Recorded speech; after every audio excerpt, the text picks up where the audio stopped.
اللہ تعالیٰ نے آپشن پہ آپشن دی ہوئی ہیں, ہم خود نہیں لے رہے, بیکاز ابو کی ناک کٹ جائے گی, امی کی, یا لوگوں کو یہ اچھا نہیں لگتا. تو یہ آپ نے اپنے اوپر خود ہلاکت ڈالی ہوئی ہے. ٹھیک ہے, میں آپ کی بات ان پرٹیکولر کسی ایک بندے نہیں, میں آپ ایز اے محاورہ بولتا ہوں کہ ہم نے اپنے اوپر یہ ہلاکت خود ڈالی ہوئی. So it for your own kids, make sure the household is complete with a man, a woman, and kids. Okay. Now you qualify in this prism, the man. Second marriage, جو بندہ کسی لڑکی کے بچے پہلے سے ہوں اس کے ساتھ شادی کرنا چاہے, اس کو ٹوائس دا مومن ہونا ضروری ہے. ٹوائس دا مومن, کیونکہ یہ بہت بڑا ذمہ لے رہا ہو. اور اگر کسی نے اپنا ایمان ٹیسٹ کرنا ہے اور مانتا ہے اپنے آپ کو کہ ہاں میں نے اپنی, تو وہ ایسی عورتوں سے ضرور شادی کرے کہ جن کے پہلے سے دو دو, ایک ایک, چار چار بچے ہیں.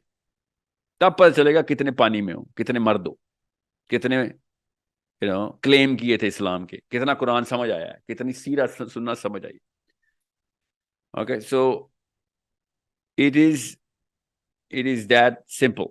یہ ڈیزائن ہے, یہ اسلام ہے. اس کے علاوہ بوجھ جو ہے وہ آپ کا اپنا بنایا ہوا بوجھ. اوکے, وہ والا بوجھ نہیں اس پہ فرشتے اتریں گے آپ کا بوجھ اٹھانے, نہیں. وہ آپ کا اپنا بنایا ہوا, آپ کی کمزوریاں ہیں. اور اللہ کمزوروں کو اس طرح, اللہ تعالیٰ نے کہا طاقت پکڑ تو میں تجھے اور دوں گا طاقت. خود اپنے اوپر سیلف امپوز لاچاری ڈالی ہوئی ہے اور کہتے ہیں فرشتے کیوں نہیں اتر رہے. تو وہ والے فرشتے نہیں اترتے. فرشتے ایسے لاچاروں پہ نہیں اترتے. فرشتے ان مجبوریوں پہ اترتے ہیں جو اللہ کے ڈیزائن میں اللہ تعالیٰ نے مجبوریاں رکھی ہوئی. خود اپنی مجبوریاں خود بنائی ہوئی ہیں, کیونکہ امی اور ابو کے ڈومیسٹک اور دیسی ایشوز ہیں, وہ اللہ تعالیٰ نے اسلام میں اس کو ریجیکٹ کرنے کے لیے دین دیا تھا. یہ عرب میں بھی تھیں. عرب میں تو بچیاں زندہ دفناتے ہوتے تھے. سوچیں ذرا. اب میں آپ کو مثال اس لیے دیتا ہوں تاکہ کانسیپٹس کلیئر ہوتے ہیں.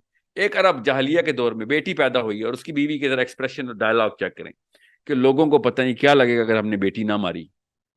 ٹھیک ہے, ہم نے اگر یہ بیٹی نہ زندہ دفنائی تو ناک کٹ جائے گی, یہ جملے تھے. اور وہ واقعی میں بیٹی دفنانے جا رہے ہوتے تھے.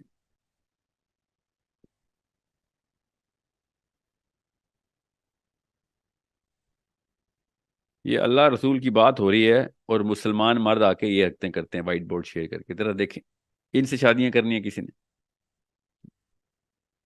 سوچیں ذرا. میں کسی شک میں نہیں ہوں کہ عورتیں کس مسائل میں ہیں. اس طرح کے درندے, اس طرح کے چڑیا گھر سے نکلے ہوئے مسلمانوں کے نام ٹیگ لگا کے ہمارے بیچ میں گھوم رہے ہوتے ہیں.